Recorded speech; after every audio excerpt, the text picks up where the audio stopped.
Hello everyone, let's start today's topic. हम यहाँ पे सीएस प्रोफेशनल का जो हमारा सब्जेक्ट है that is regarding the advance tax laws उसके बारे में बात कर रहे हैं। और इसमें जो पार्ट ए है आपका जीएसटी वाला, उसके साथ साथ एक और टॉपिक है that is called the foreign trade policy, FTP बोला जाता है इसे। और इसी एफटीपी की हम यहाँ पे बात कर रहे हैं। इसमें एफटीपी में जो भी चीज़ें हैं वो इंफॉर्मेटिव है, आपको एक पॉलिसी के बारे में समझाया जा रहा है यहाँ पे। फॉरेन ट्रेड इंडियन इकोनॉमी के लिए बहुत ज़्यादा इंपॉर्टेंट है, ये आप जानते ही हैं। उसी की बात हम यहाँ पे करने जा रहे हैं।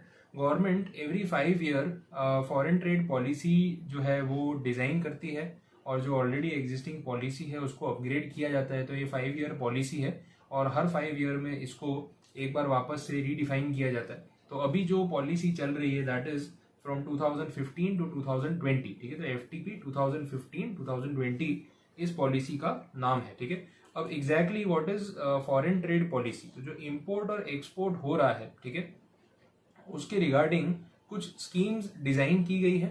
एक्सपोर्ट को प्रमोट करना, इंपोर्ट को कंट्रोल करना, ये गवर्नमेंट की हमेशा से प्रायोरिटी है, आप जानते हैं। तो इसी की बात हम यहाँ पे करने जा रहे हैं, ठीक है। तो चलिए एक एक करके स्टार्ट कर रहे हैं। फॉरेन ट्रेड पॉलिसी की बात करते हैं। पहले थोड़ा सा इंट्रोडक्शन देख लेते हैं कि कौन सा एक्ट है इसके लिए, कौन सी अथॉरिटीज हैं, और फिर टेक्निकलिटीज पे भी जाएंगे, ठीक है। Legality of the foreign trade policy. Let us see. It is a set of guidelines and instructions on the matters relating to import export. जैसा कि मैंने आपको बताया, तो फॉरेन ट्रेड के रिगार्डिंग जो भी डिसीजंस हैं वो इस पॉलिसी के बेसिस पे लिए जाएंगे। एक्सपोर्ट प्रमोशन मेजर्स पे ध्यान दिया जाता है और उसके प्रोसीजर्स जो है वो भी यहाँ पे मेंशन किए गए। It is prepared and announced by the ministry of commerce and industry, ठीक है। ये इनके कंट्रोल में है। Under section 5 of the foreign trade development and regulation act 1992, FTDR act है 1992 का, जिसके बेसिस पे ministry of commerce and industry ने ये फॉरेन ट्रेड पॉलिसी जो है वो डिफाइन करने का सिस्टम शुरू किया है। Objective is to facilitate the import and augmented exports. This act replaced the import and export control act 1947। तो 1947 से ही इसका एक एक्ट बन गया था, बट उसका नाम रिप्लेस करके अब एफटीडीआर एक्ट कर दिया 1992। DGFT is the main governing body under the act of 1992। This is director general of foreign trade, तो इसको बोलते हैं DGFT, director general of foreign trade. आगे बढ़ते हैं। Brief overview of the provisions of the foreign trade development regulation act, FTDR act 1992। Introduction बताया हुआ है। सबसे पहले तो जैसे हमने ऊपर बात की, चीजें यहाँ पे रिपीट की है, तो ये पूरा फर्स्ट पॉइंट रिपीटेशन है, हम वापस उस पर नहीं जाएंगे। ऑब्जेक्टिव्स देख लेते हैं। Objectives of the act, the preamble of the act states an act to provide for the development and regulation of the foreign trade by facilitating imports into and augmenting the exports from India and for matters connected therewith or incidental thereto। तो जो import हो रहे हैं उसको proper facility provide करना, जो export हो सकते हैं जितने हो रहे हैं उनको बढ़ाना, उनको ऑगमेंट करना, उसकी बात हो रही है। It is quite obvious from the above that the act provides for mechanism for the development and regulation of foreign trade with the twin objective of facilitating imports and increasing exports. दोनों चीजें side by side चलेंगी। Scheme of the act, वापस से वही चीजें लिखी है जैसे हमने ऊपर बात की, और यहाँ पे बोल रहे हैं कि सेंट्रल गवर्नमेंट ने इस एक्ट को चलाने के, इस पॉलिसी को गवर्न करने के सारे पावर्स फॉरेन ट्रेड के डायरेक्टर जनरल को दिए, जिनको इन शॉर्ट हम बोलते हैं डीजीएफटी। चलिए आगे देखें। The DGFT is to advise the central government in the formulation of the policy and he is also responsible for carrying out the policy. It may be noted that the DGFT acts under the control of Ministry of Commerce and Industry of Government of India। ये भी हमने देखा। Act के contents में क्या क्या है, again repetition हो रहा है। FTDR act covers the following matters. देखें कौन कौन से मैटर्स यहाँ कवर हो रहे हैं, ये लिस्ट है। इनमें से कुछ पॉइंट्स आपको एक आंसर के तौर पे अगर पूछे जाए तो एक शॉर्ट नोट बन सकती है। Formulation and announcement of FTP, हर 5 साल में ये होता है, हमने देखा। एनुअली इसको रिव्यू किया जाता है। The DGFT is to prepare the policy document for implementation. तो हर 5 साल में इसको रिन्यूअल करना जरूरी है, और एवरी ईयर इसको एक बार देखा भी जाता है, रिव्यू किया जाता है कि जो स्कीम पे हम काम कर रहे हैं क्या उसमें कोई चेंजेस की रिक्वायरमेंट है। आईईसी नंबर बोला है। The act specifies that every person intending to import और एक्सपोर्ट गुड्स और services must obtain the IEC code number. ये बहुत नेसेसरी है। अगर आप इम्पोर्टर या एक्सपोर्टर हैं तो उसका आपके पास एक कोड नंबर होना चाहिए जिसको बोलते हैं आईईसी कोड नंबर, और उसी की बात यहाँ पे की है। और जो DGFT है उनके पास आपको एक एप्लीकेशन फाइल करके प्रॉपर प्रोसीजर फॉलो करके ये एक लाइसेंस नंबर लेना होगा। फिर जब भी आप इंपोर्ट एक्सपोर्ट करेंगे वो नंबर आपको मेंशन करना रहेगा। आगे बढ़ते हैं। Next, authorization. वही हो गया लाइसेंस, ऑथराइजेशन। इंपोर्ट एक्सपोर्ट करते हैं तो आपको गुड्स इंपोर्ट या एक्सपोर्ट करने से पहले लाइसेंसिंग की ज़रूरत पड़ सकती है, और रजिस्ट्रेशन करवाओगे तो ये कोड नंबर आपको अलॉट किया जाएगा। तो मेजर कुछ डिफरेंस नहीं है। IEC मतलब एक तरीके का आपका रजिस्ट्रेशन नंबर, और जब भी आप इंपोर्ट एक्सपोर्ट करेंगे तो ऑथोराइजेशन, तो ऑथोराइजेशन मतलब डॉक्यूमेंटेशन करो और अप्रूवल लो और फिर इंपोर्ट या एक्सपोर्ट आप कर सकते हो। The power of search and seizure. Central government has the power to authorize certain person to conduct search and seizure operations where any violation of the act or the FTP is detected। वो तो हो ही सकता है, government हर department में ही करती है, कोई नई बात नहीं। पेनल्टीज लगानी हो तो भी लगाई जा सकती है, और up to 5 times of the value of imported और एक्सपोर्टेड गुड्स। तो 5 गुना पेनल्टी लग सकती है गुड्स की वैल्यू के हिसाब से। कंपाउंडिंग ऑफ ऑफेंस पॉसिबल है if the person admits the contravention voluntarily. अपनी गलती खुद ही मान ले तो कंपाउंडिंग भी हो सकता है। Confiscation of goods, conveyance etcetera, ये सारी चीज़ें पॉसिबल हैं यहाँ पे। गुड्स को कॉन्फिस्केट किया जाएगा। They may be release by confiscating authority on payment of the redemption charges. ठीक है, the redemption charges are equivalent to the market value of the goods और conveyance as the case may be. Penalty up to 100% होगी, आप भरो और आप goods को release करवा सकते हो, और जो वेसल है आपका वो भी रिलीज करवा सकते हो। रूल्स है 1993 के जिसके साथ चलते हैं, बिकॉज FTDR एक्ट 1992 का है तो रूल्स भी साथ साथ में आए। Foreign trade regulation act 1992 with foreign trade regulation rules 1993 to deal with the operational issues under the act. तो जैसे हर जगह होता है कंपनीज एक्ट के साथ कंपनीज रूल्स होते हैं, कुछ वैसे ही यहाँ पे भी डिस्कस किए जा रहे हैं। Orders and appeals. Order made against a person under the act are applicable as specified below. जो भी DGFT ने ऑर्डर पास किए हैं, अगर आपको उसके अगेंस्ट अपील करना है तो किसके पास जाना पड़ेगा? सेंट्रल गवर्नमेंट के पास, ये ध्यान रखना। Order passed by an officer subordinate to DGFT, तो फिर आप अपील करेंगे DGFT को। तो रैंकिंग हो गया officer level, DGFT level and directly the central government level.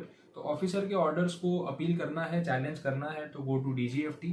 DGFT के ऑर्डर्स को चैलेंज करना है तो गो टू सेंट्रल गवर्नमेंट। ठीक है, तो ये चीजें यहाँ पे उन्होंने बता दी।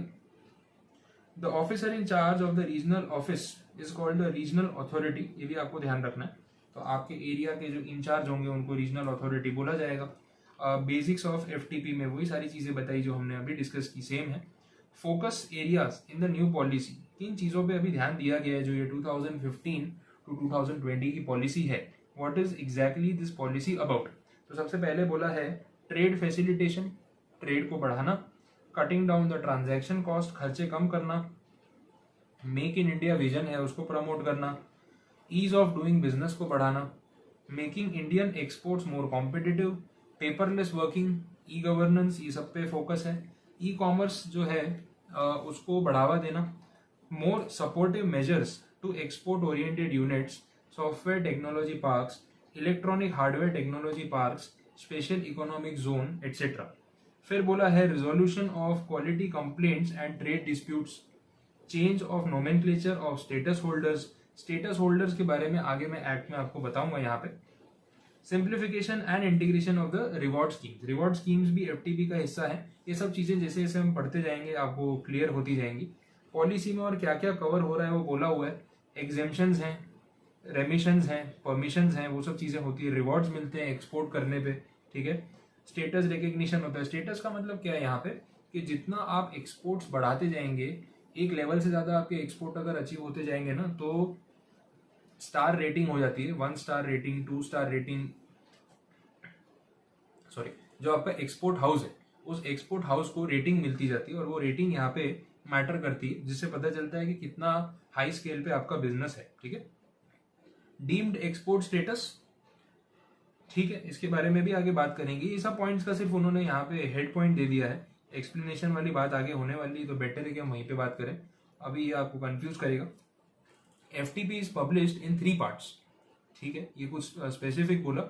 पहले the policy document, next the handbook of procedures and the third part is the classification. ठीक है, तो इसके बारे में एक एक करके बात करेंगे हम। The first part contains the basic policy in the broad sense with objectives, strategies to achieve those objectives and a brief review of the last policy। ठीक है, तो एक इंट्रोडक्शन है, ऑब्जेक्टिव है, स्ट्रैटेजी है और लास्ट पॉलिसी में क्या क्या था उसको रिव्यू करने की बात हो रही है। सेकेंड पार्ट में वो बोल रहे हैं कि प्रोसीजर्स हैं जो हमें फॉलो करने होते हैं जब हम इस पॉलिसी को इम्प्लीमेंट करते हैं। थर्ड पार्ट में उन्होंने क्लासिफिकेशन की बात की है, तो जो नोमेनक्लेचर के बेसिस पे हार्मोनाइज सिस्टम ऑफ नोमेनक्लेचर होता है उसके हिसाब से इंपोर्ट और एक्सपोर्ट के जो गुड्स हैं उनको कैसे क्लासिफाई किया जाए उसकी बात की हुई है थर्ड पार्ट में। एडमिनिस्ट्रेशन कैसे होता है फॉरेन ट्रेड पॉलिसी का, तो एक्ट और रूल्स तो है ही, ministry of commerce and industry है और डीजीएफटी है, 3 लोग हैं, वो हमने देखा। सबसे ऊपर जो है वो तो कानून होता है, उसको चलाने वाली मिनिस्ट्री और उसके बाद डीजीएफटी, तो उसी ऑर्डर में इम्प्लीमेंट किया हुआ है। तो आई होप यहाँ तक तो आपको समझ आया होगा। अब नेक्स्ट फेज में इसमें हम बात करेंगे about the importer and exporter code. ठीक है, वो जो आईईसी कोड की बात हो रही थी, जैसे पैन नंबर होता है, टैन नंबर होता है, जीएसटी नंबर होता है, तो वैसे ही कुछ यहाँ पे भी है। An IEC is a 10 character alphanumeric allotted to a person, alphanumeric number which is allotted to a person that is mandatory for undertaking any export or import activities। ठीक है, 10 डिजिट का नंबर है, अल्फा न्यूमेरिक है और किसी को भी अगर इम्पोर्ट एक्सपोर्ट करना हो तो मैंडेटरी है उसको कि ये नंबर लेना पड़ेगा। With a view to maintain the unique identity of an entity, firm, company, LLP etc. consequent upon introduction implementation of GST, IEC will be equal to PAN and will be separately issued by DGFT based on an application। मतलब ये necessary हो जाएगा और IEC number आपको लेना ही पड़ेगा। अब इसमें बोल रहे हैं कि हर एक एंटिटी के लिए एक यूनिक आइडेंटिटी मेंटेन करने के लिए ज़रूरी है। ओके, सो बोला है with a view to maintain the unique identity of an entity consequent upon introduction and implementation of GST, IEC will be equal to the PAN and will be separately issued by DGFT based on an application। तो मतलब जैसे pan number होता है कुछ वैसे ही है यहाँ पे, और अलग से आपको ये इशू करवाना जरूरी होगा from the DGFT। Application process is completely online, ये ई गवर्नेंस की हम बात कर ही रहे थे, ऑनलाइन कर दिया है और प्रोसीजर जो है वो आपको वैसे ही फॉलो करना है जैसा हैंडबुक में बोला हुआ है, सेम वे में। Application for obtaining IEC may be filed online in the form number ANF2A और उसके साथ आपको एप्लीकेबल फीस भरनी और डिजिटल सिग्नेचर्स करने। Applicant shall also submit the following details or documents along with the IEC application। List है, digital photograph, copy of the PAN card, cancelled cheque, ये सब कुछ डिटेल्स आपको साथ में सबमिट करनी होंगी। IEC will be the system auto-generated and the applicant will be informed through email and SMS that a computer-generated e-IEC is available on its registered email ID। तो जैसे आप अप्लाई करेंगे तो ये ऑटो जनरेट हो जाता है सारे डॉक्यूमेंट सबमिट करने के बाद, और इसकी जो इंटीमेशन है वो आपको ईमेल या SMS के थ्रू इमीडिएटली मिल जाएगी और आप फिर उसके बेसिस पे आगे अपना काम कर सकते हैं। Applicant can also view and print its IEC after completion of submission process of application by logging in to the IEC module. तो वेबसाइट पे जाके आप उसमें लॉगिन करके वहाँ से भी उसका प्रिंट आउट निकाल सकते हैं। ये वैलिडिटी इसकी कब तक होगी इसके बारे में बात कर रहे हैं, तो ये बोल रहे हैं कि IEC जो है ये परमानेंटली वैलिड रहेगा, इसकी कोई एक्सपायरी डेट नहीं है unless it is cancelled by competent authority. वो सामने से कैंसिल करते हैं कोई रीजन से तो बात अलग है। The IEC will cover all branches, divisions, units, factories of the applicant. One pan one IEC, only one IEC shall be issued against a single pan. ये इम्प्लाइड है, तो आपकी कंपनी है तो कंपनी का पैन होगा, फर्म है तो फर्म का पैन होगा, इंडिविजुअल है तो इंडिविजुअल का पैन होगा, उसके अगेंस्ट IEC जो है वो इशू किया जाएगा। फिर बोला है multiple IECs against a single pan stands deactivated suo motu after March 2015। तो तब तक अलाउड था, अब इन्होंने इसको कंप्लीटली बंद कर दिया। नेक्स्ट इन्होंने बोला है सरेंडर ऑफ IEC। अगर आपको बिजनेस करना ही नहीं है इम्पोर्ट एक्सपोर्ट का, तो फिर लाइसेंस रख के क्या करेंगे, आप सामने से इस चीज़ को सरेंडर कर सकते हैं। On receipt the issuing authority shall immediately cancel the IEC and electronically transmit it to the DGFT and customs authority. ठीक है, ये सारी चीज़ें हैं, आप इसको ऑनलाइन भी अप्लाई करके सरेंडर कर सकते हैं। मॉडिफिकेशन इन IEC, अगर कोई डिटेल्स चेंज करनी है तो भी तो ऑनलाइन हो सकती है, ये सब हमने GST में भी पढ़ा था। Online registration, online verification, online issue of the GST number, then cancellation, surrender, उसके अंदर कुछ चेंजेस करने हो तो वो भी हो सकते हैं विद प्रूफ। सेम चीज़ यहाँ पे भी जा रही है, ऑनलाइन ऑप्शन मिल जाएगा। नो एक्सपोर्ट और import shall be made by any person without obtaining an IEC number unless specifically exempted. ठीक है, तो वैसे तो आप इसके बिना कर ही नहीं सकते।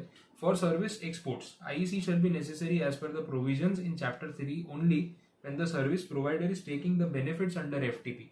तो अगर आप सर्विस प्रोवाइडर हो तो आपके पास एक ऑप्शन है, अगर आप एफटीपी पॉलिसी के कोई बेनिफिट्स लेना चाहते हो, कोई इंसेंटिव्स या ऐसा कुछ, देन आपके पास आईसी नंबर होना चाहिए, अदरवाइज नहीं भी होगा तो it is perfectly all right. ठीक है, चलेगा। नेक्स्ट, एक्सपोर्ट प्रमोशन काउंसिल की बात हो रही है। ये भी एक बहुत इंपॉर्टेंट अथॉरिटी है यहाँ पे, जिसके बारे में आपको आइडिया होना चाहिए। तो लेट अस सी क्या बोला है इनके बारे में। The objective of setting up export promotion council is to promote and develop exports from India. These are organizations of exporters. These play a very important role in helping and guiding the exporters in exploring markets for the Indian products. फिर बोला है the council seek to ensure quality products and services and enhance the image of the Indian products as a brand. तो यहाँ पे जो export promotion council है वो India में ये कोशिश करती है कि हम एक्सपोर्ट्स को डेवलप करें, एक्सपोर्टर्स क्या एक्सपोर्ट कर रहे हैं, उसकी क्वालिटी कैसी है, स्टैंडर्ड कैसा है, इंटरनेशनल लेवल पे वो सर्वाइव करेगा या नहीं, इस चीज़ पे फोकस करें। These export promotion councils are product specific, that means different EPCs are established for different products. Gold के लिए अलग, सिल्वर के लिए अलग, मतलब ज्वेलरी के लिए, डायमंड्स के लिए अलग, तो ऐसे करके कोई और गुड्स होंगे तो उसके लिए अलग। तो हर टाइप के गुड्स की कैटेगरी के हिसाब से एक्सपोर्ट प्रमोशन काउंसिल्स डिफरेंट होती है। ठीक है, बोला ही इंजीनियरिंग के लिए, जेम्स के लिए, ज्वेलरी के लिए। For some products like coffee, tea and tobacco, boards have established these are also treated as EPCs for their respective products.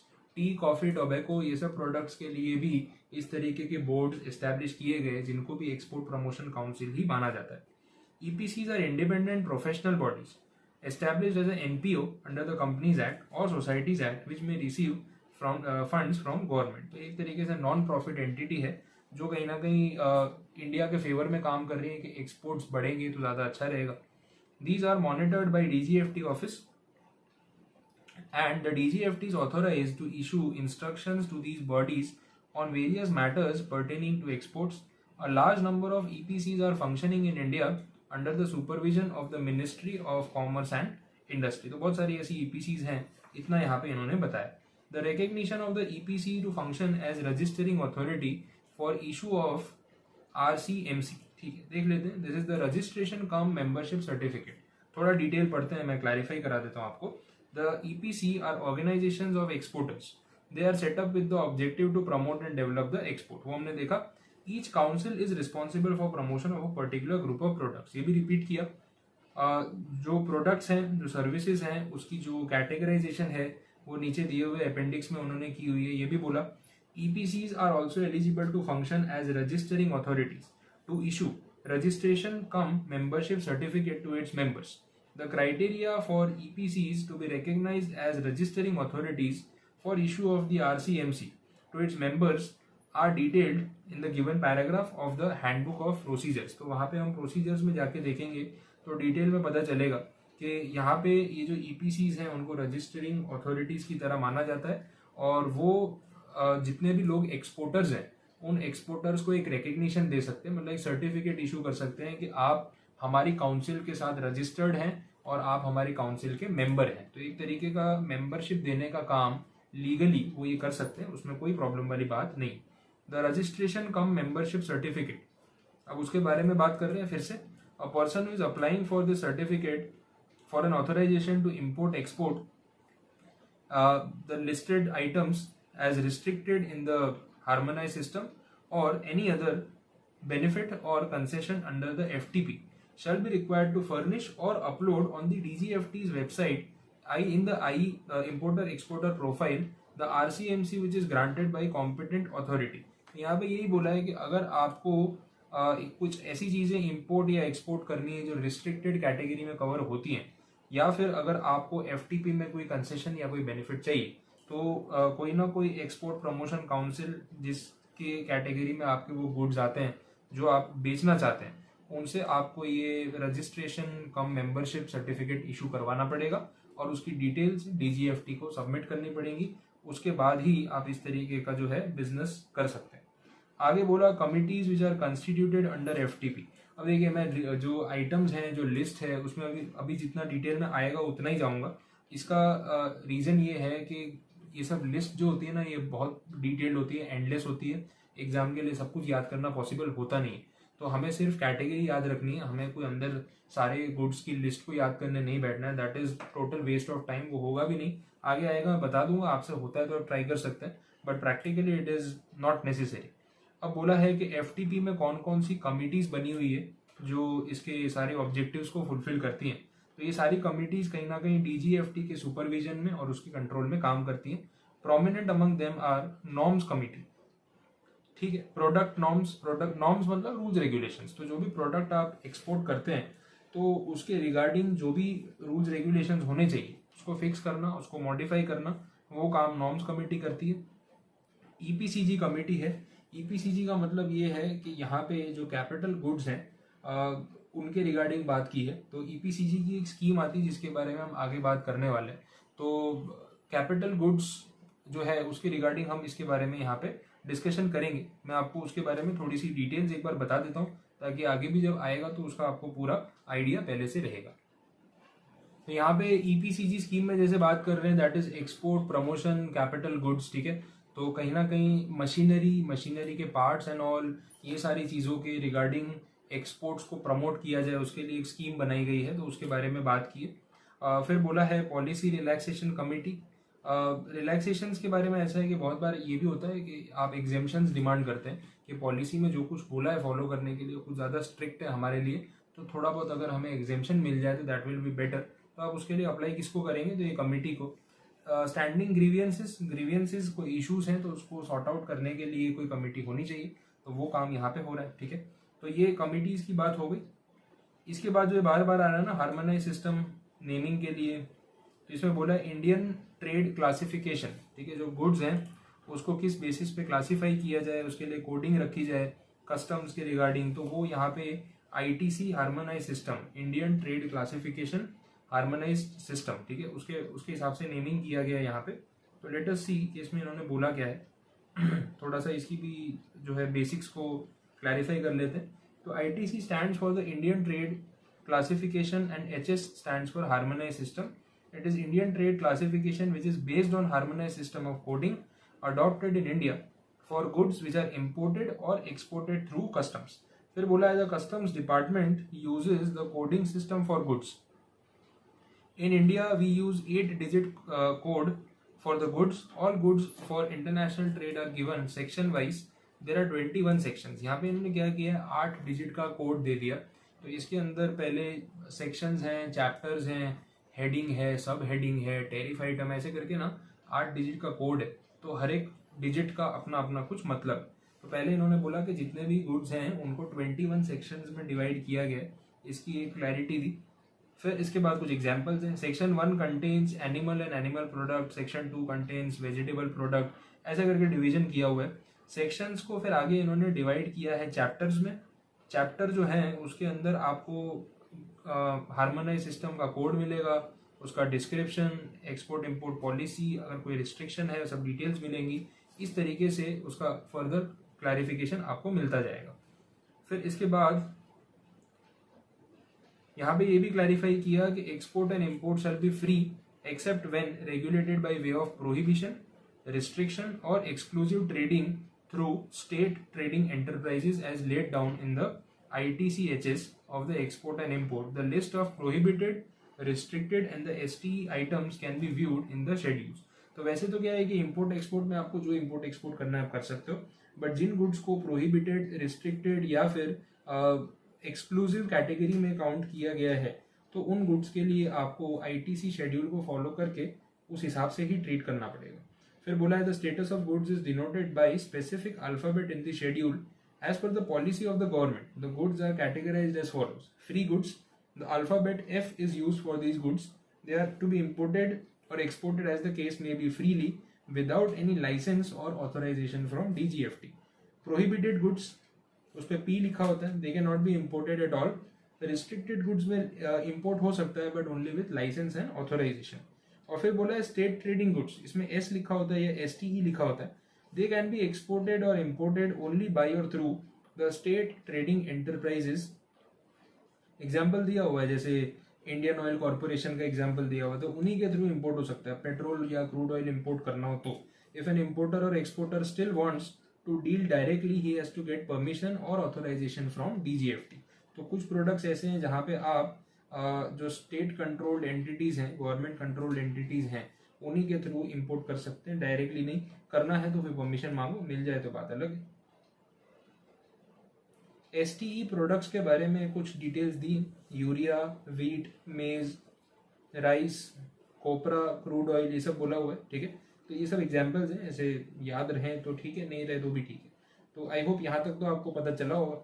और भी कुछ डिटेल्स दे रखी है, देखो यहाँ पे वो टैरिफ आइटम कोड दे रखा है, उसका यूनिट दे रखा है, आइटम डिस्क्रिप्शन है। तो किसी भी पर्टिकुलर चैप्टर में एक्सपोर्ट्स जो होने हैं गुड्स, उसको कैसे क्लासीफाई किया जाता है, उसका एक एग्जांपल यहाँ पे है। देखो टैरिफ आइटम कोड पूरा दिया हुआ है 05080020, ये 8 डिजिट का कोड है ना। उसमें जो मैंने आपको बताया था वो section number, chapter number, heading number और टैरिफ आइटम नंबर, तो ऐसे पूरे 8 डिजिट बनते हैं। यूनिट केजी में है, आइटम का डिस्क्रिप्शन दिया है, सी शेल्स और उसकी सारी डिटेल्स। पॉलिसी जो है एक्सपोर्ट की, उसमें बोला है कि फ्री गुड्स हैं, बिना पूछे आप एक्सपोर्ट इंपोर्ट कर सकते हो, और एक्सपोर्ट्स आर परमिटेड फ्रीली। अगर कहीं कुछ रिस्ट्रिक्शन लगाना है तो वो P या R या ऐसा कुछ करके कर सकते हैं। चैप्टर 7 में edible vegetables and certain roots and tubers, उसकी बात हो रही। तो ऐसे करके एग्जाम्पल्स आपके सामने हैं। तो आई होप यहाँ तक तो आपको समझ में आया होगा कि जो कुछ भी है FTP में वो एग्जैक्टली है क्या। अब ये एक पोर्शन जो है अभी तक के लिए हमने कंप्लीट किया। आगे नेक्स्ट टॉपिक से हम एग्जेम्पशंस की बात करेंगे, कुछ रेमिशन स्कीम्स की बात करेंगे, तो ये सब एक साथ कनेक्ट होता जाएगा, ठीक है। तो इतना एक बार आप पहले अच्छे से इसकी लैंग्वेज देख लो, कोई क्वेरी है तो आप पहले उसको पूछ लो, क्लियर कर लो, फिर उसके बाद बाकी के टॉपिक्स को हम अगले वीडियो लेक्चर में कवर करेंगे, ठीक है। Thank you so much.